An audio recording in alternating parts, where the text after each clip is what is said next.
Gloria a Jesús. Demos un aplauso a nuestro Dios. Vamos a meditar en la palabra del Señor y nos vamos a preparar, hermanos, para leer una lectura bíblica primero. Gloria a Jesús. Vamos a estar leyendo en... déjenme ver, por acá tengo las citas. Vamos a estar leyendo en Deuteronomio capítulo 18, del 15 al 22.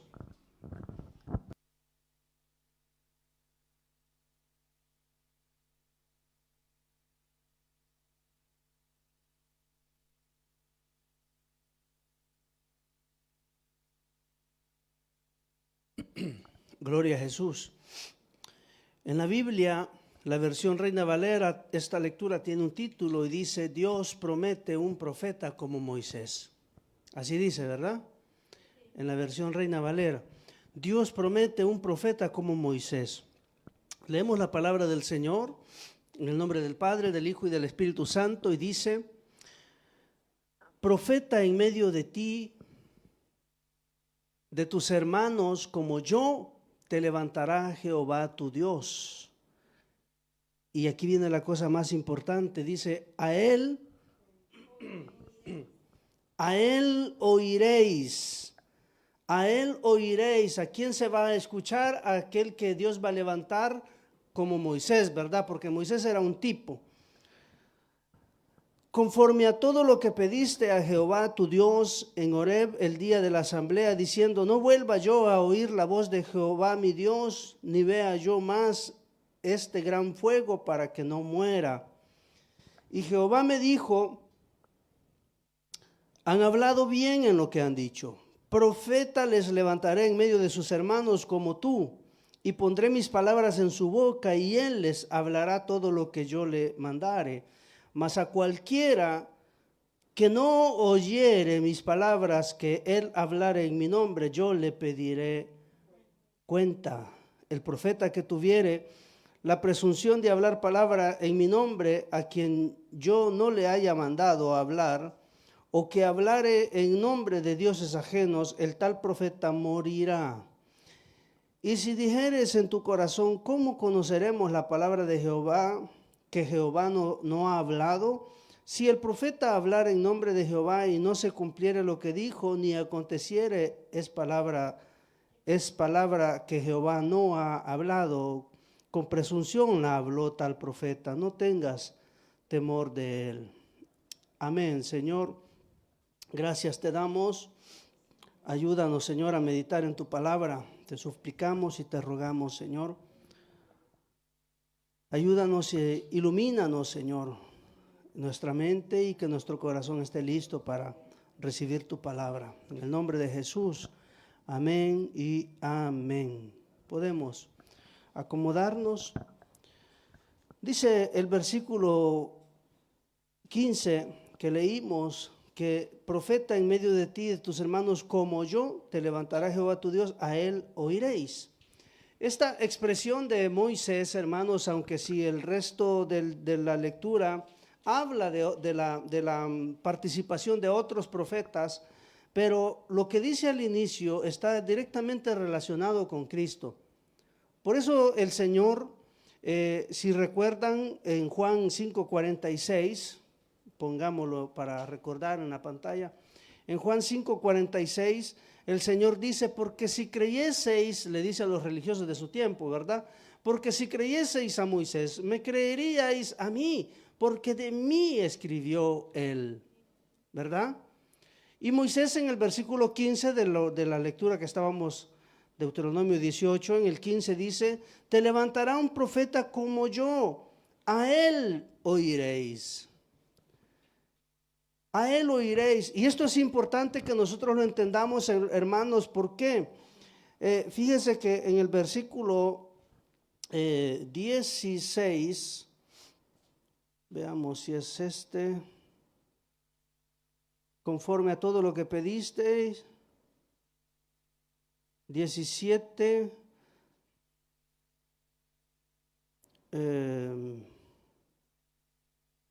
no, el 19. Mas a cualquiera que no oyere mis palabras que él hablare en mi nombre, yo le pediré cuenta. Moisés está diciendo que Dios va a levantar a un profeta como él, dice, a él oiréis. Y esto es un mandamiento, hermanos, no solamente para Israel, sino que es un mandamiento para todos nosotros. Nosotros tenemos que oír a este profeta y si no le oímos, Dios nos pedirá cuentas. Pero la pregunta es, ¿y cómo se escucha a ese profeta? ¿Cómo se escucha la palabra de Dios en boca de este profeta? Porque este profeta que es Jesús, no nos está hablando físicamente, pero sí nos dejó un modo de escucharle. Y es a través de su palabra, a través de la Biblia.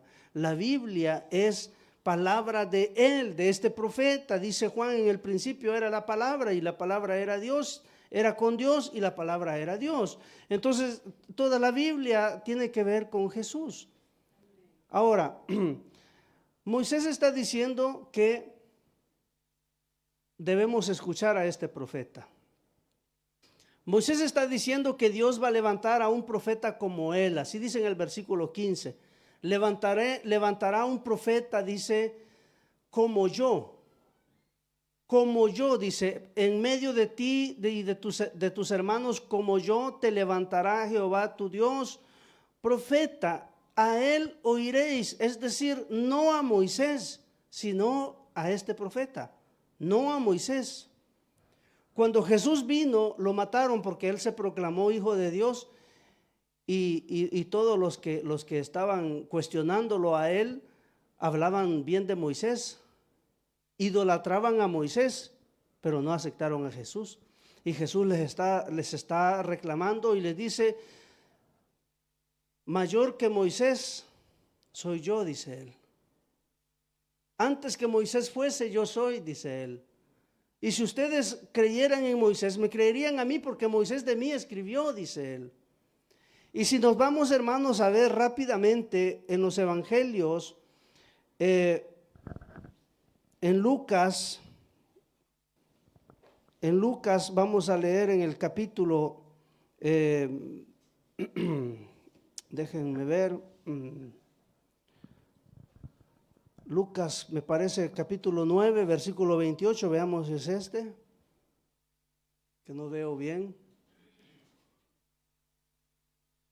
Aconteció como 8 días después de esta, sí es ese, de estas palabras que tomó a Pedro y a Juan y a Jacobo y subió al monte a orar. Jesús tomó a estos tres y subió al monte a orar. 29, leamos hasta el 35. Y entre tanto que oraba, la apariencia de su rostro se hizo otra, y su vestido blanco resplandeciente. Y he aquí 2 varones que hablaban con él, con Jesús, los cuales eran Moisés y Elías, quienes aparecieron rodeados de gloria y hablaban de su partida, que iba Jesús a cumplir en Jerusalén. Y Pedro y los que estaban con él estaban rendidos de sueño, mas permaneciendo despiertos vieron la gloria de Jesús y a los 2 varones que estaban con él. Y sucedió que apartándose ellos de él, Pedro dijo a Jesús, Maestro, bueno es para nosotros que estemos aquí y hagamos 3 enramadas, una para ti, una para Moisés y la otra para Elías, no sabiendo lo que decía. Mientras él decía esto, vino una nube que los cubrió y tuvieron temor al entrar en la nube. Y vino una voz desde la nube que decía, este es mi Hijo amado. ¿Qué más dice? A él oíd. Allí tiene Dios en ese monte a Moisés, a Elías y a Jesús. ¿Por qué a Moisés y a Elías? Porque el pueblo de Israel se regía por los profetas y por la ley. Ellos obedecían la ley y los profetas. Entonces, por eso, hermanos, cuando venga la gran tribulación van a venir 2 testigos otra vez. ¿Y quiénes van a ser esos 2 testigos? Moisés y Elías. Eso es lo que la Biblia deja ver. Moisés y Elías aparecerán otra vez en esta tierra en pleno siglo XXI estamos, ¿verdad? O 20, no, 21. O 22. No, ya es molestadera, ¿verdad? En pleno siglo XXI y va a venir Moisés y Elías y van a predicar otra vez. Son los dos testigos de Apocalipsis capítulo 11. Pero, ¿qué es lo que pasa? ¿Por qué van a venir ellos como testigos en ese tiempo? Porque el tiempo de la gran tribulación es un trato con Israel. E Israel siempre se ha regido por los profetas y por la ley. Tanto así que no recibieron a Jesús. No lo recibieron. Pero Moisés está diciendo que va a venir un profeta como él y dijo Moisés, a él oiréis. Estaba Dios hablando a través de Moisés y anunciando lo que cuando Jesús vino, lo subió a un monte y ahí trajo a Elías, ahí trajo a Moisés y ahí estaba Jesús, los tres. Pero Dios no dijo oigan a Elías, Dios no dijo oigan a Moisés, dijo este es mi hijo, a él oíd. Pero he querido hacer estas lecturas, hermanos, y ahora sí vamos a la diapositiva, porque necesitamos colegar a Moisés, a los profetas, con Jesús. Porque de eso se trata el tema, ¿verdad? Jesús en todas las escrituras. A Jesús lo vamos a encontrar en todas las escrituras. Y Moisés está diciendo de que iba a venir uno como él, y este era Jesús, y a él habría que escuchar. Entonces es importante que nosotros entendamos, hermano, que Jesús está presente en la Biblia desde Génesis. Desde que Él creó a Adán, desde que dijo, sea la luz, esa expresión, sea la luz, esa voz, esas palabras, era Jesús mismo hablando, porque Él es el verbo. Cada vez que se escuchó hablando a Dios en el Antiguo Testamento, era Jesús, Él es el verbo, Él es la palabra de Dios. Cada vez mire, cuando allá en el Antiguo Testamento, cuando dijo Dios, hagamos al hombre a nuestra imagen, ahí estaba Jesús. Cuando el hombre pecó y dice que Adán y Eva comenzaron a hacerse delantales con hojas de higo, de árbol de higo, dice que vino Dios e les hizo túnicas de pieles. Pero lo que no cuenta Génesis es que para hacer túnicas de pieles tuvo que haber matado a animales. Y esos animales, que eso ya no nos lo cuenta Génesis, Moisés ya no lo escribió porque no era el propósito de Génesis. Pero cuando Dios mató los animales, les enseñó a matar animales para que esa sangre cubría el pecado de ellos.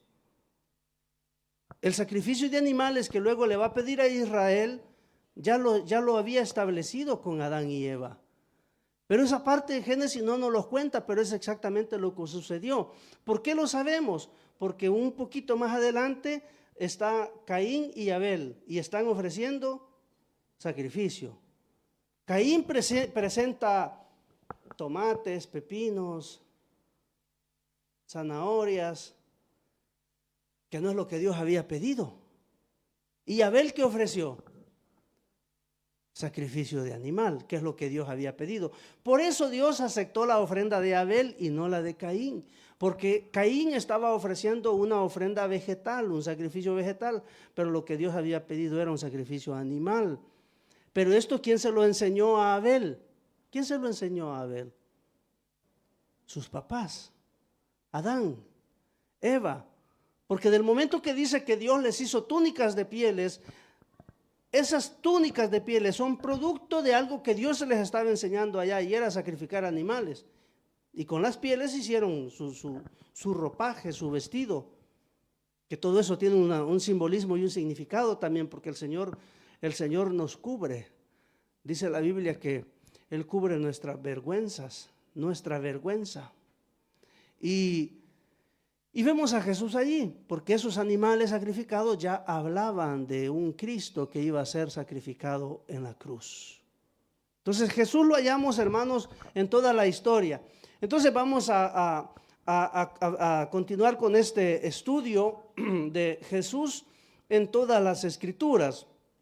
Ya estuvimos viendo la introducción, donde estuvimos hablando un poco acerca de lo que trata todo esto. allí tenemos a Jesús diciendo: escudriñad las Escrituras porque a vosotros os parece que en ellas tenéis la vida eterna y ellas son las que dan testimonio de mí. Que dar testimonio quiere decir, ellas son las que hablan de mí. ¿Quién hablaba de Jesús? Las Escrituras. ¿Cuáles Escrituras? Todas.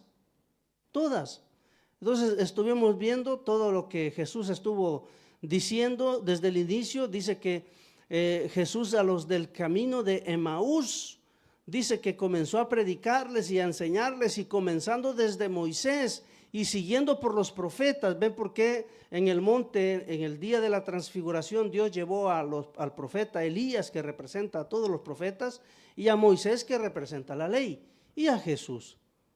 Y dice que Jesús, comenzando desde Moisés y siguiendo por los profetas, les declaraba en todas las Escrituras lo que de él decían. Entonces la Biblia sí hablaba de Jesús. El Señor testificó de esto cuando le dijo a los religiosos de su tiempo que buscaran, les dijo, pero le dice: escudriñad. Escudriñad, hermanos, no es leer solamente. Y Jesús les está aconsejando y le dicen: estudien las palabras, no las lean como que fuera el diario de hoy o la prensa gráfica. No las lean como que fuera el post de Facebook. No, dice, tienen que estudiar. Estudiar es otra cosa. Estudiar es otra cosa, y eso es lo que significa escudriñad. Escudriñad no es leer. Si no hubiera escrito lean las Escrituras, ¿por qué no escribió lean las Escrituras? Escudriñad es una búsqueda minuciosa. Es como excavar para sacar un tesoro escondido. Y eso les está diciendo porque ellas son las que dan testimonio de mí, dice Jesús.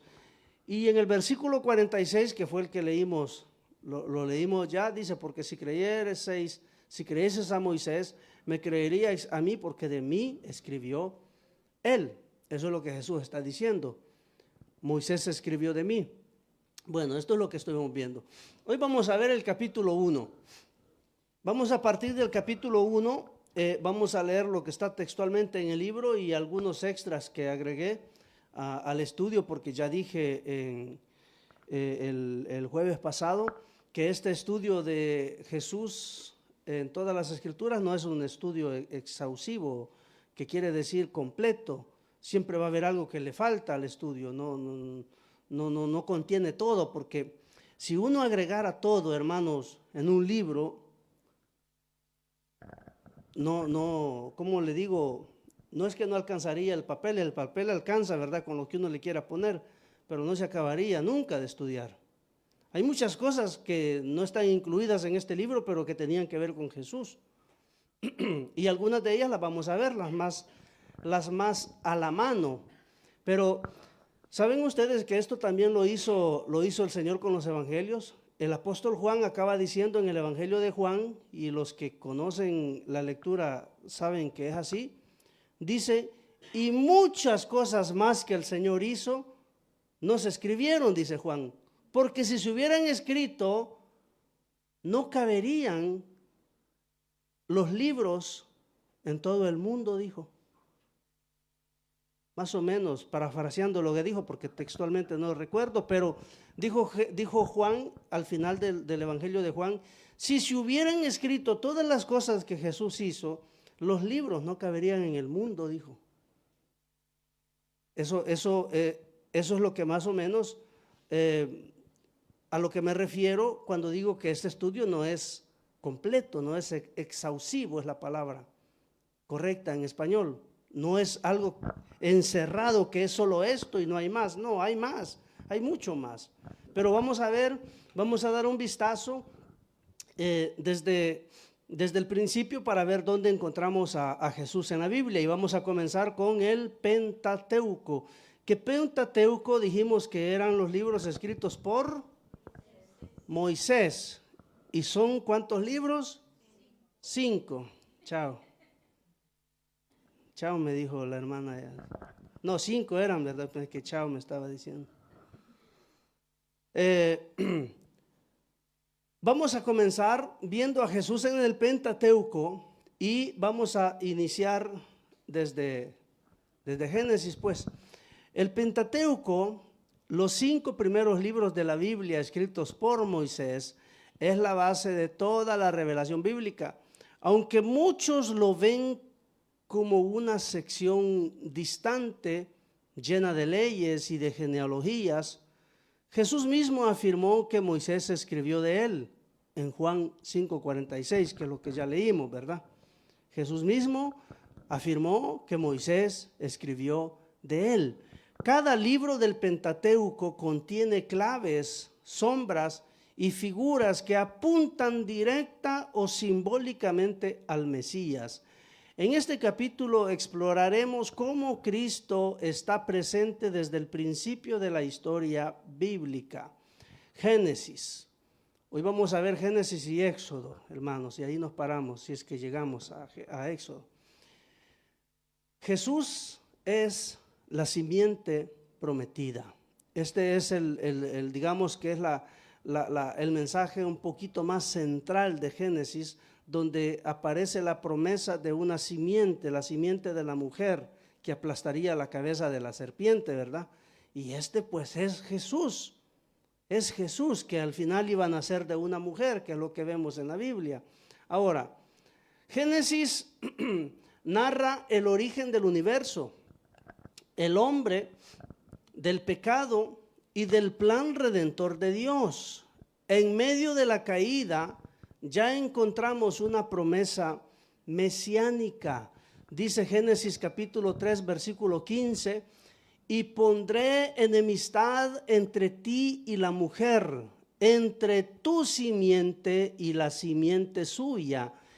Esta, es decir, la simiente de la mujer, te herirá en la cabeza y tú le herirás el calcañar.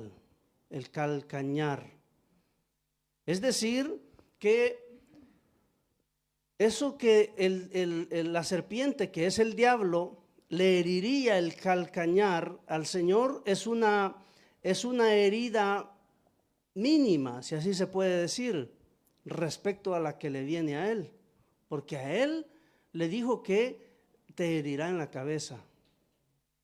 Le va a dar en la cabeza de tal manera que lo va a destruir.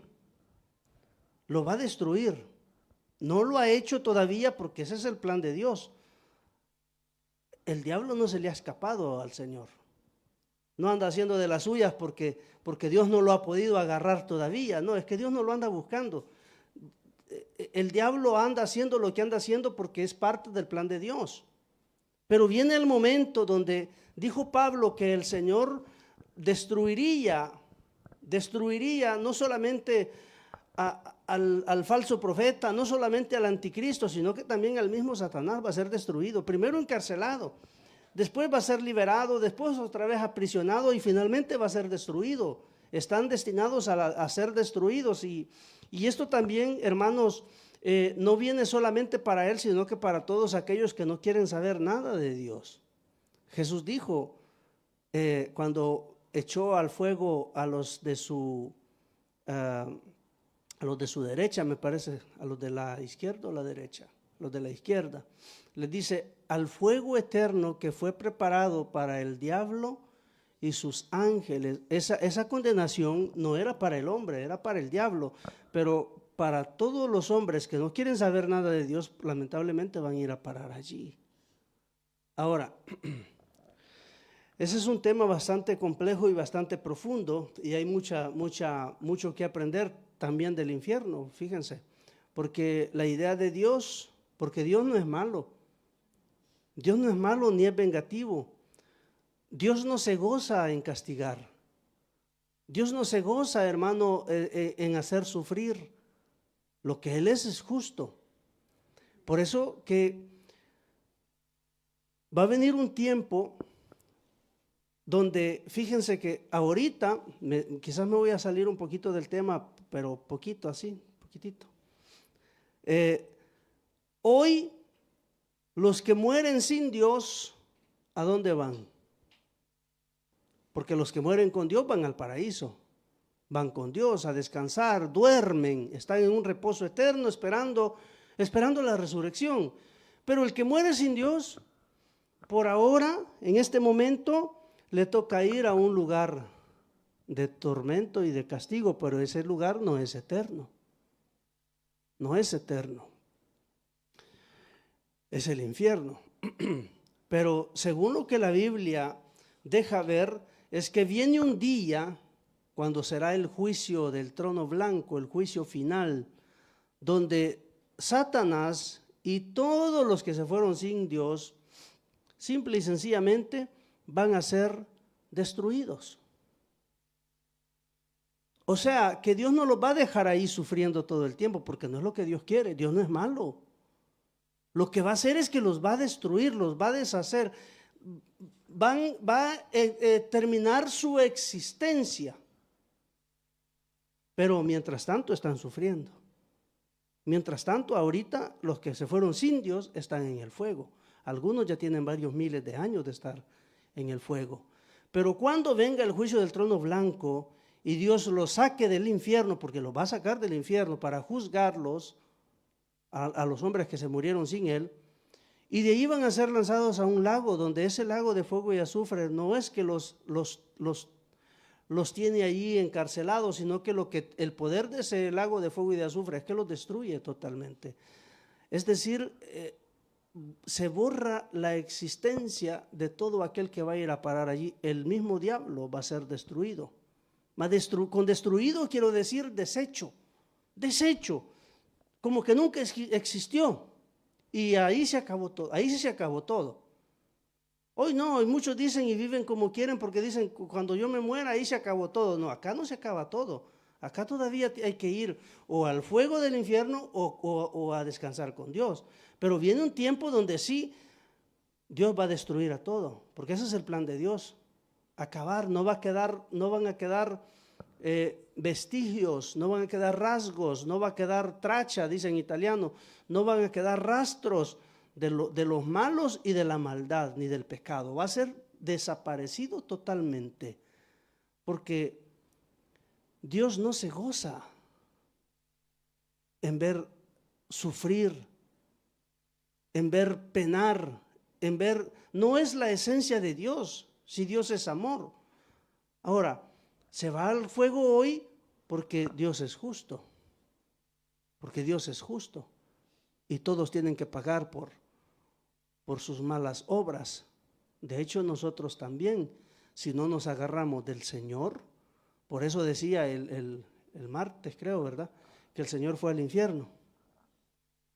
Fue para que nosotros no fuéramos. Pero si nosotros vivimos como queremos y no nos agarramos del Señor, corremos el riesgo de ir al infierno.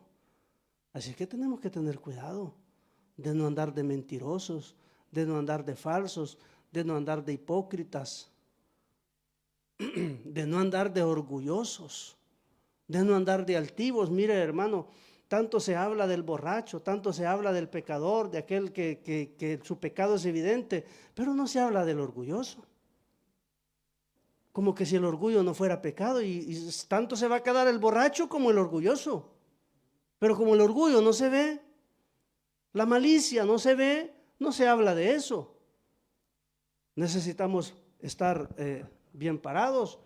Y dice el Señor en su palabra, dice, el que piense estar firme, mire que no caiga.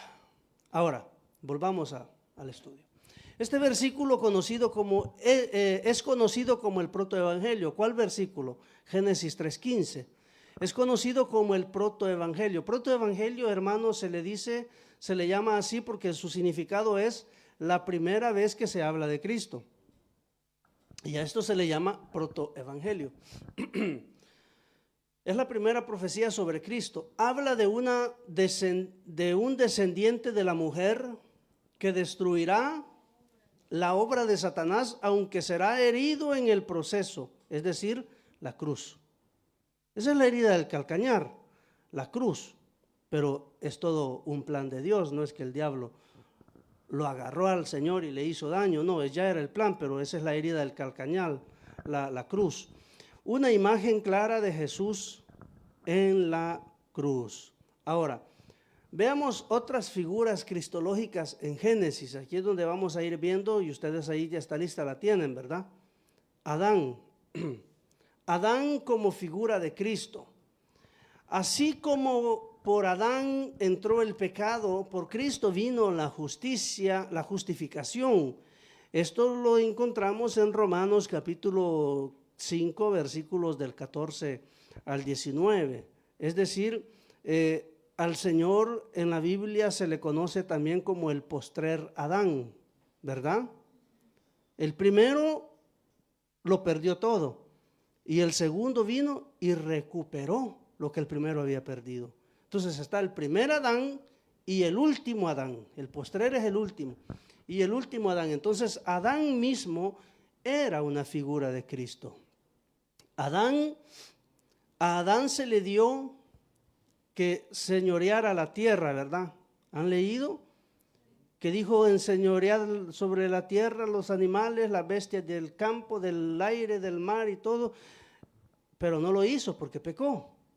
Pero Jesús sí viene, recupera todo eso y ahora todo esto no se le ha entregado todavía, aunque si Jesús venció.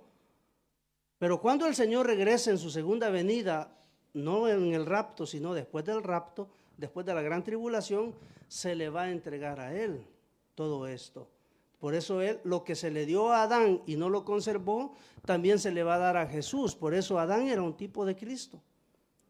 Analizando la vida de Adán entendemos la vida de Cristo, y de hecho cuando Jesús venga a la tierra después de la gran tribulación a establecer el reino milenario, este planeta Tierra va a ser un Edén, va a ser un paraíso.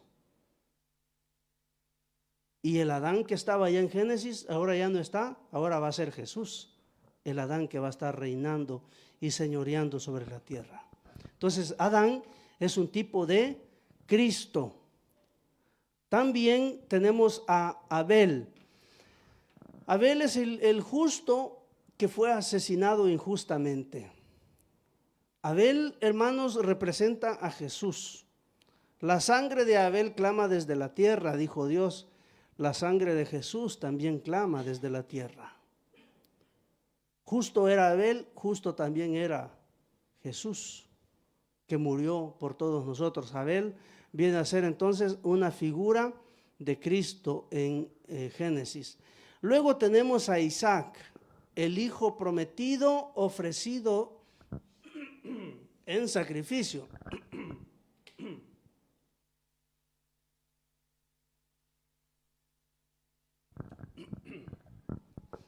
¿Se acuerdan la historia de Dios pidiéndole a Isaac en sacrificio a Abraham? Y le dijo hasta a dónde lo iba a sacrificar y lo mandó a un monte que en la Biblia se llama Moría o Moriah.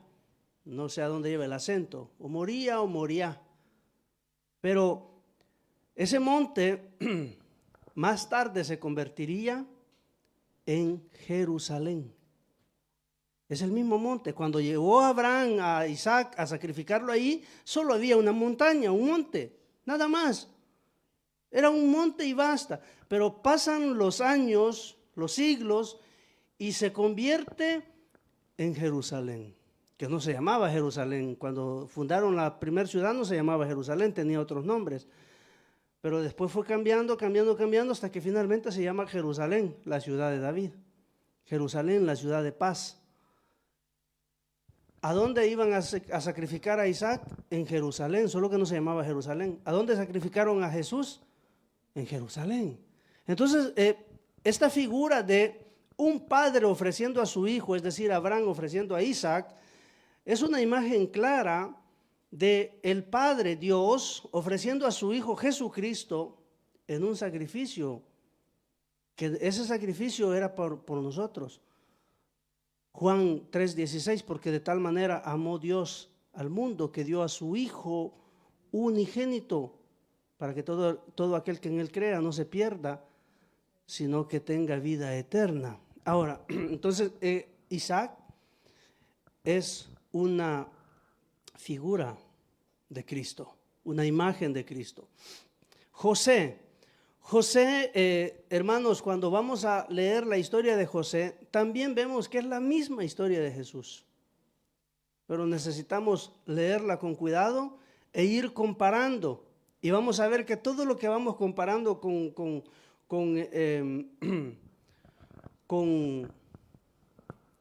José, todo lo que vamos viendo y lo vamos comparando con Jesús, coincide perfectamente. José fue vendido por uno de sus hermanos, uno de los 12. A Jesús también lo vendió uno de los 12. Fue vendido por unas monedas de plata. José fue vendido por unas monedas de plata. Jesús también. Pero la historia, lo que cuenta la historia de José es que más adelante José, después de un proceso largo, de tanto sufrimiento, pasa a convertirse en un salvador. José se convirtió en salvador. Él salvó al mundo de aquel entonces de una muerte segura por causa de un hambre, de una hambruna. Pero Jesús también viene y se convierte en un salvador. Ya no de una hambruna, sino de una salvación de otra naturaleza, pero también se convierte en salvador. Entonces, cuando vamos a analizar, hermanos, a José, que fue rechazado por sus hermanos, vendido por plata, humillado y luego exaltado para salvar a muchos, también dice, es un claro tipo de Jesús. Y hasta ahí ustedes tienen el libro, ¿verdad? Ahora, conseguí unas figuras más para que las podamos ver rápidamente, extra libro, porque no están en el libro. Otras figuras cristológicas en Génesis. Vemos que Juan 1:1 es el eco espiritual de Génesis 1:1. Cuando leemos Juan 1:1 nos recuerda Génesis 1:1. Génesis 1:1 dice, en el principio Dios creó. Y Juan dice, en el principio era el verbo. Son dos escritos casi iguales, parecidos, pero lo que vemos allí dice que en el principio era el verbo, dice Juan. Y de hecho cuando lo vemos en Génesis 1:1 es lo que vemos. Por eso, mire, Génesis 1:26 y 27, y allí encontramos esta expresión que dice, entonces dijo Dios, hagamos al hombre a nuestra imagen. Y luego cuando vamos a ver Colosenses capítulo 1, versículo 16, dice que todo fue creado por medio de Él y para Él. Por medio de Él está hablando de Jesús, Pablo. Pablo está hablando de Jesús y dice que todo fue creado por medio de Él y para Él. Entonces cuando allá dijo en Génesis 1, 26 y 27, hagamos al hombre a nuestra imagen, y cuenta toda la historia de Dios hablando consigo mismo, ahí estaba Jesús. Entonces por eso dice Juan 1:1 que en el principio era el verbo. Todas las veces que escuchamos a Dios hablar en el Antiguo Testamento es Jesús. Por eso, hermanos, aquel que se paseaba en el huerto del Edén, como está escrito en Génesis 3:8-15, dice que Adán escuchó que la voz de Jehová se paseaba en el huerto, dice. ¿Quién era en realidad? Era Jesús. Era Jesús, el que se paseaba en el huerto era Jesús. Luego, cuando lo vemos en los sacrificios y pieles de Génesis capítulo 3, versículo 21, y Jehová Dios hizo al hombre y a su mujer túnicas de pieles y los vistió. Estas túnicas de pieles y los sacrificios que estaban detrás de estas túnicas también hablaban de Jesús. Ahora, como ya dije al principio, de esto Moisés no escribió tanto detalle, pero esos sacrificios que Dios hizo cuando hizo túnicas de pieles fue donde les enseñó a sacrificar animales para que sus pecados fueran cubiertos, porque los sacrificios de animal, la sangre derramada por los animales, lo que hacía era cubrir los pecados, no los borraba, los cubría. Pero la sangre de Cristo, esa sí borra nuestros pecados. Muchas veces nosotros nos pasamos recordando los pecados viejos que cometimos cuando el Señor ya los borró, cuando el Señor ya los canceló. Y lo que sucede es que vivimos vidas sin paz, vivimos vidas de culpabilidad por errores que cometimos en el pasado, errores de los cuales Dios ya ni se acuerda. Dice la Biblia, sí se acuerda, ¿verdad? Pero Él dice que ya no se acuerda para que nosotros entendamos, que ya los borró, que ya los canceló y que ya no nos preocupemos por ello.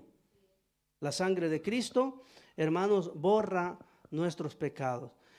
Enoc y el arca de Noé también son figuras de Cristo. Enoc representa sea al Señor como también representa a la iglesia que va a ser raptada. Pero el que sube al cielo victorioso, sin ver muerte o venciendo la muerte, es Jesús. Él lo declara en Apocalipsis, estuve muerto y ahora vivo, dice.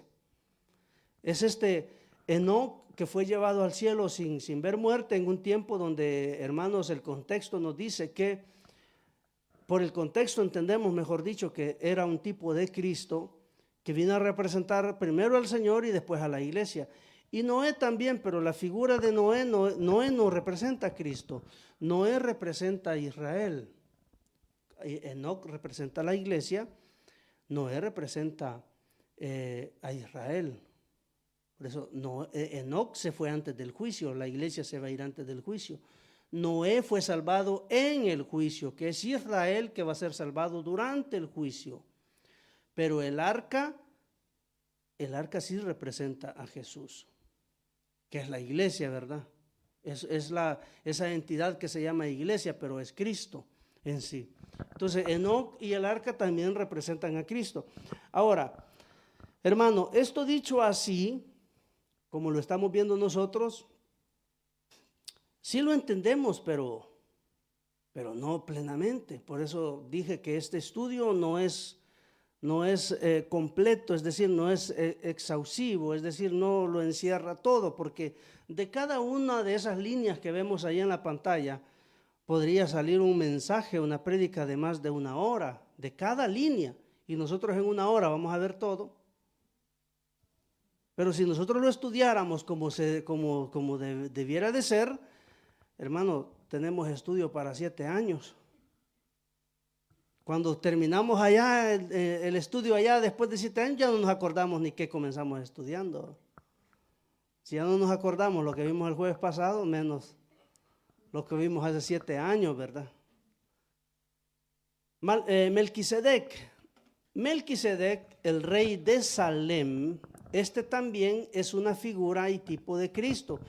Cuando este Melquisedec, que es el rey y sacerdote de Salem, sale al encuentro de Abraham, cuando Abraham venía de pelear con unos que habían entrado en Sodoma y que se habían llevado prisioneros a los de Sodoma, incluido el Lot y la familia de Abraham.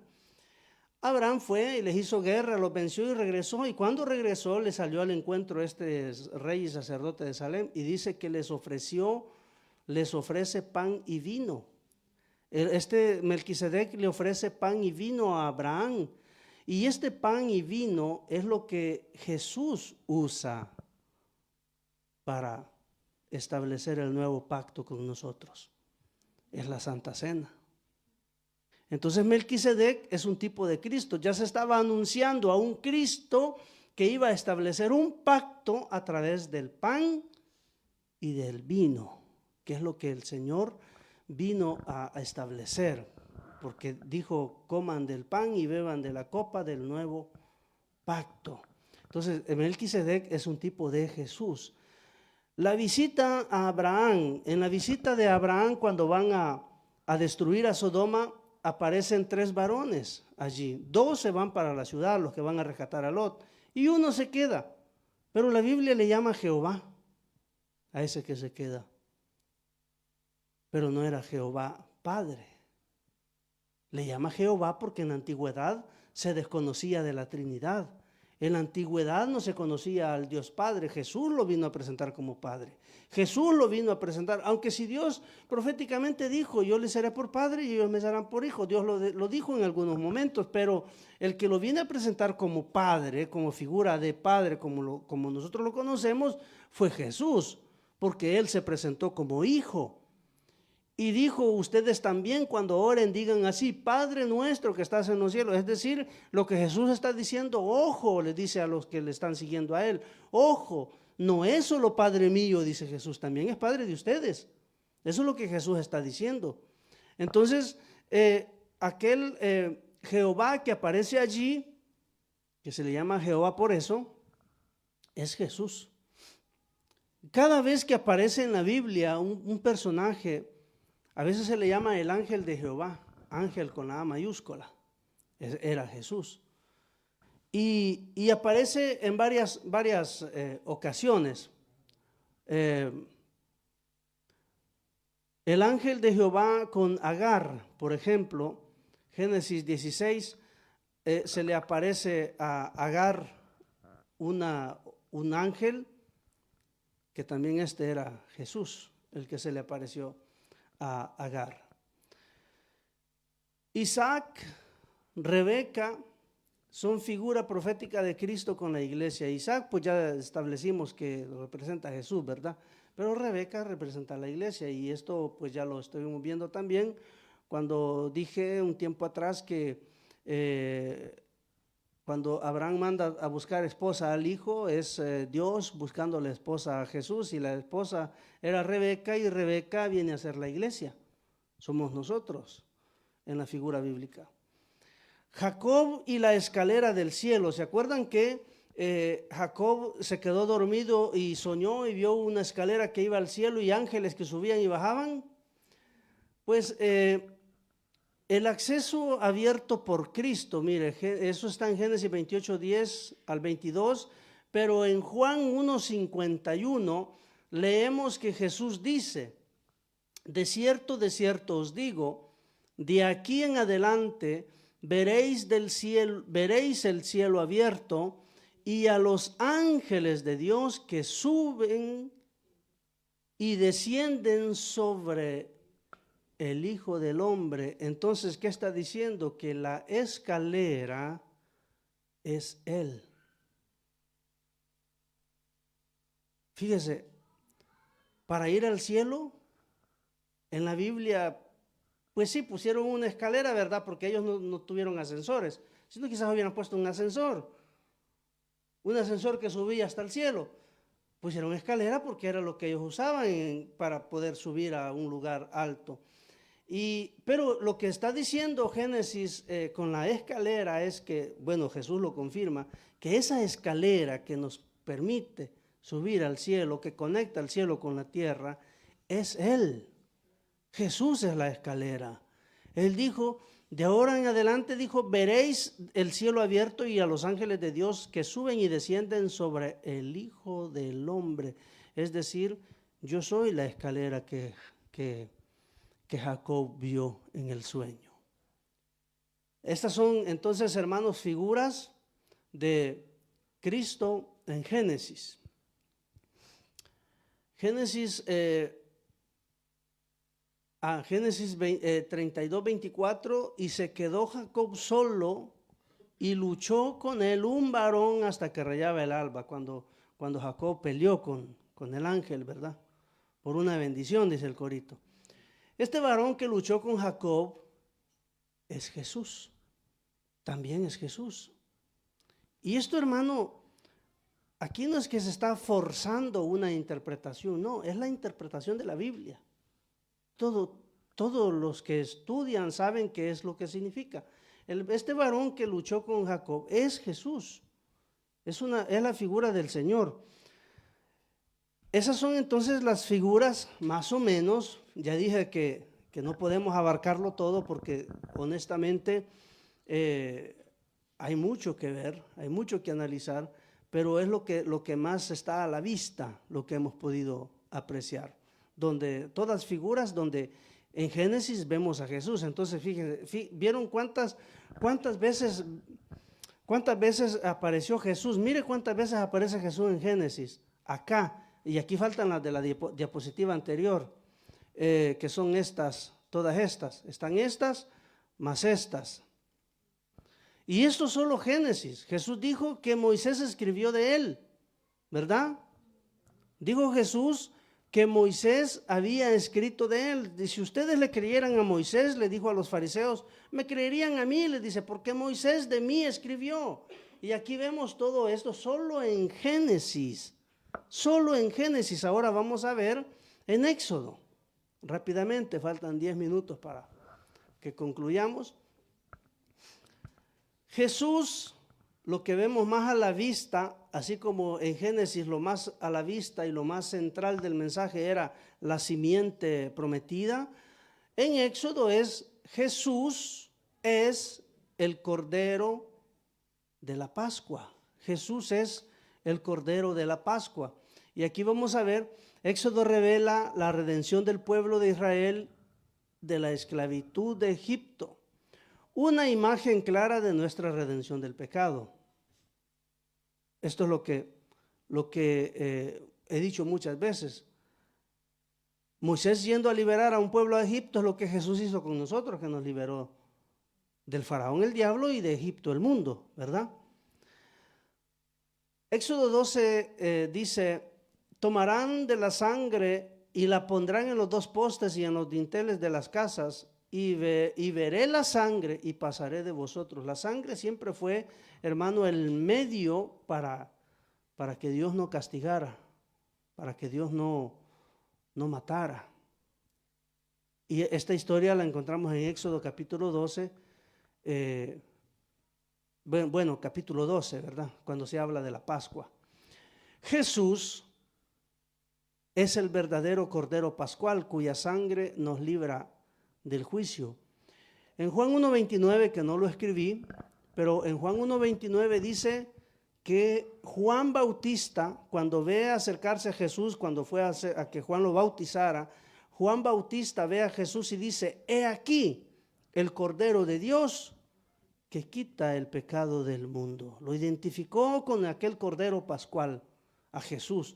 Entonces, eso lo encontramos en Juan 1:29. Pero Pablo, en 1 Corintios capítulo 5, versículo 7, dice, porque nuestra Pascua, que es Cristo, ya fue sacrificada por nosotros. Es decir, Jesús era el Cordero Pascual. Y este es el mensaje digamos, el mensaje central de la figura de Cristo en el Éxodo. Pero también hay otras figuras cristológicas en Éxodo. Por ejemplo, la columna de fuego y nube que guía al pueblo. De día columna de fuego, de noche columna. No, al contrario, ¿verdad? De día columna de nube, de noche columna. Esa columna de nube de día era Jesús. Y la columna de fuego de noche era Jesús. Jesús.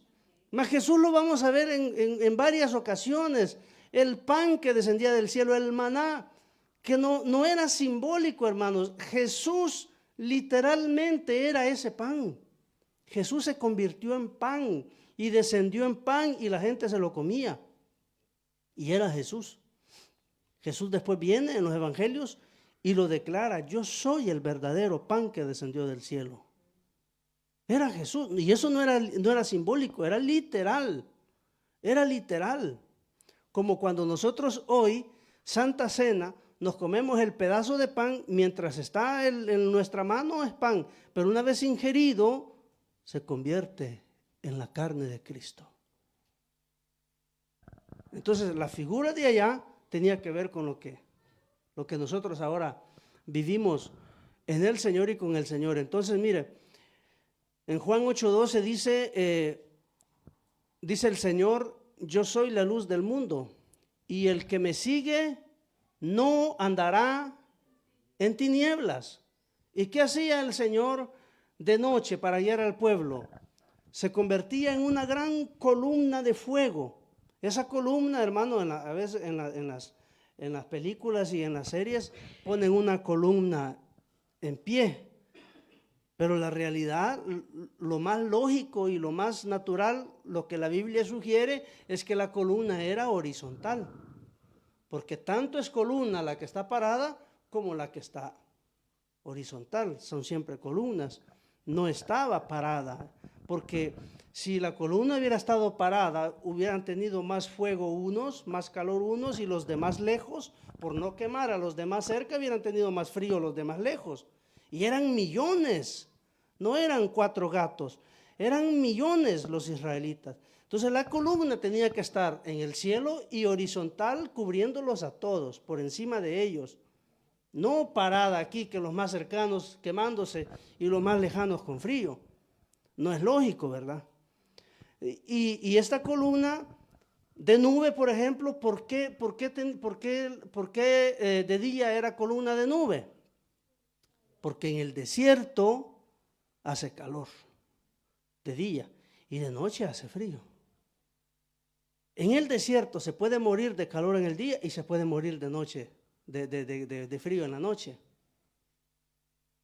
Pero también la columna de nube, ¿a qué servía? A repararlos del sol.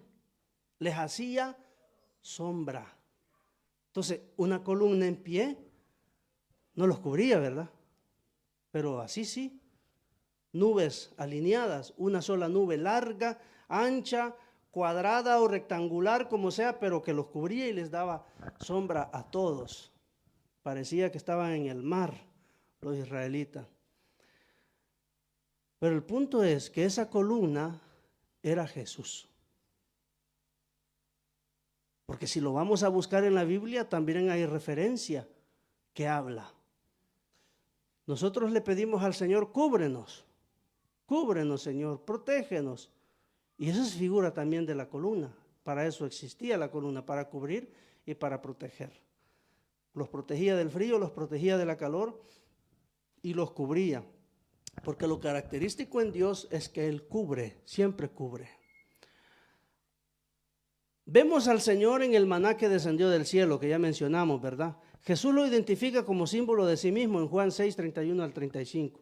Jesús es el pan que descendió del cielo. Y también Jesús dijo que era necesario comérselo a Él.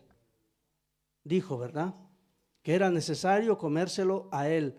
También mire, el agua de la roca también representa al Señor, pero más que el agua, es la roca. Pablo dice que la roca era Cristo. También hay salmos que declaran que el Señor es la roca. Él es escudo y es roca. Hay algunos salmos que lo declaran. Entonces, esta roca dando agua es Jesús que daba agua. Por eso cuando el Señor está en la cruz y le meten la lanza en el costado, sale sangre, sí, porque tenía que salir sangre, pero también salió agua. ¿Han leído? Que le meten la lanza en el costado al Señor y dice que salió sangre y salió agua, como aquella roca en el desierto. El tabernáculo con su mobiliario, del tabernáculo es bastante amplio, pero el tabernáculo con su mobiliario, sacrificios y sacerdocio prefiguran a Cristo en su humanidad, divinidad, intercesión y obra redentora. Para entender esto hay que entrar, hermanos, a ver con detalle todos los elementos del tabernáculo, que para mí es un estudio que debería de verse separadamente porque es muy amplio, pero el tabernáculo era Jesús y cada elemento adentro del tabernáculo también era Jesús. La lámpara era Jesús, el aceite era Jesús, el pan era Jesús y todo eso estaba dentro del tabernáculo. Hay unos extras del libro, con esto terminamos. Hay unos extras que ahí ustedes no lo tienen, otras figuras cristológicas en Éxodo. Por ejemplo, la zarza ardiente. Esta zarza, o mejor dicho, tal vez no era la zarza, sí, pero el que estaba en la zarza, hablándole a Moisés, era Jesús. El que habló desde la zarza, hermanos, era Jesús. ¿Cómo te llamas?, le dice Moisés. ¿Cómo le diré al pueblo que te llama? Yo soy, le dirás. Yo soy me ha enviado. Y dice la Biblia que cuando vino Jesús, vino mencionando a cada rato, yo soy la puerta, yo soy el buen pastor, yo soy el camino, yo soy la vida. Y el yo soy lo identificaba. Tanto así que cuando vienen a arrestar a Jesús, dice uno de los evangelios, y llegaron los soldados a arrestarlo, que llegaron con bastones, con palos y con tanta cosa, y preguntaron, ¿a quién buscan? A Jesús, dijeron ellos. Y él responde y dice, yo soy. Y dice la Biblia que cuando él dice yo soy, tembló la tierra. Porque el yo soy de la zarza era Jesús. Entonces el que estaba en la zarza era Jesús. Ahora, no, ¿qué dice? Moisés mismo es un tipo de Cristo. Éxodo 2 y 4, capítulos 2 y 4, ahí vemos el nacimiento de Moisés. Y en el nacimiento de Moisés encontramos la matanza de niños. Faraón mandó a matar niños. Luego Moisés libera al pueblo de Egipto, así como Jesús. Bueno, ahí hay referencia, ¿verdad? Hebreos capítulo 3 dice que Jesús es mayor que Moisés, lo dice literalmente. Dice que Jesús es mayor que Moisés. Así dice, es superior, dice en Hebreos. Pero si analizamos la historia y la vida de Moisés desde su nacimiento en adelante, es la misma historia de Cristo. La mismísima. Ver la historia de Moisés es la misma de Cristo. Tanto así que Jesús, cuando es perseguido para ser matado y van a matar a los niños, Herodes mandó a matar a los niños. ¿Para dónde escapó Jesús? ¿A dónde se llevaron al niño? A José le habló un ángel en sueño. ¿Y a dónde se fue a huir? A Egipto. Porque es colegada con la historia de Moisés. Entonces Moisés era un tipo de Cristo. El nombre divino revelado, el yo soy el que soy, así dirás a los hijos de Israel, yo soy me envió a vosotros, revelación mesiánica. El título yo soy prefigura la autoexistencia y eternidad de Cristo, quien usa este mismo nombre repetidamente en el Evangelio de Juan, que era a lo que me estaba refiriendo hace poco. El monte Sinaí y la ley, Cristo y la ley. Éxodo 19 y 20 hablan del monte Sinaí y la ley cuando el Señor le da la ley a Moisés. Cristo, pero es el cumplimiento de la ley y el único mediador que puede acercarnos al Padre. Así dice Romanos 10, 4 y Hebreos 12, 18 al 24. Jesús es la ley.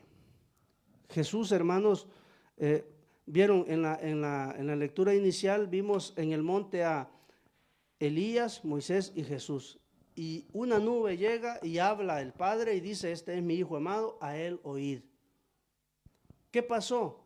Que Jesús viene y cambia la ley, porque Jesús es la ley. Oísteis que fue dicho a los antiguos, ojo por ojo, diente por diente, mas yo os digo, y cambió la ley. Yo os digo, y viene y cambia la ley. Él lo puede hacer porque Él es Dios. Entonces, lo que sucedió en el monte Sinaí y la ley en Éxodo 19 y 20, también sucedió en lo que leímos al inicio, cuando está Él en la transfiguración, porque Jesús es la ley. Entonces, el monte Sinaí es el mismo monte donde el Señor se transfigura simbólicamente. Fin de Génesis y Éxodo. Vamos a dejar para el próximo jueves los restantes 3 libros del Pentateuco. Pongámonos sobre nuestros pies, que ya son las 9:05. Señor, gracias te damos en el nombre de Jesús. Gracias te damos, Señor, por tu palabra. Gracias, Señor, por permitirnos llevar a cabo, Señor, este estudio de tu palabra. Ayúdanos, Señor, a entender. Ayúdanos, Señor, abrir nuestra mente y nuestro entendimiento, Dios mío, para que podamos entender el verdadero propósito de tu palabra. Ya que la Biblia, Señor, las Escrituras, todas las Escrituras hablan, Señor, de ti. Ayúdanos a comprenderlo, ayúdanos, Señor, a ver la Biblia desde otro punto de vista. Ayúdanos, Señor, a identificarte cada vez que abrimos la Biblia. Señor, ayúdanos a saber que tú estás allí en cada una de ellas, Señor, en el nombre de Jesús. Y que esta lectura y que este estudio, Señor, nos lleve a crecer, a madurar, Señor, y que podamos ser transformados en el nombre de Jesús. Ayúdanos, Señor, porque tu palabra, este alimento espiritual, Señor, es el que nos hace madurar y es el que nos hace crecer, Señor. En el nombre de Jesús, gracias te damos, Padre amado. Gracias te damos, Jesús, y gracias, Espíritu Santo, por tenernos aquí en tu casa estudiando, en esta casa, Señor, de oración, donde nos reunimos para conectar contigo. Bendigo a los que están presentes, Señor, y a todos aquellos que a través del internet se conectan también. Allí donde ellos están, les enviamos, Señor, una bendición en tu nombre, Jesús. Gracias te damos, Señor. Gracias te damos, Espíritu Santo. Amén, amén y amén. Gloria a Dios.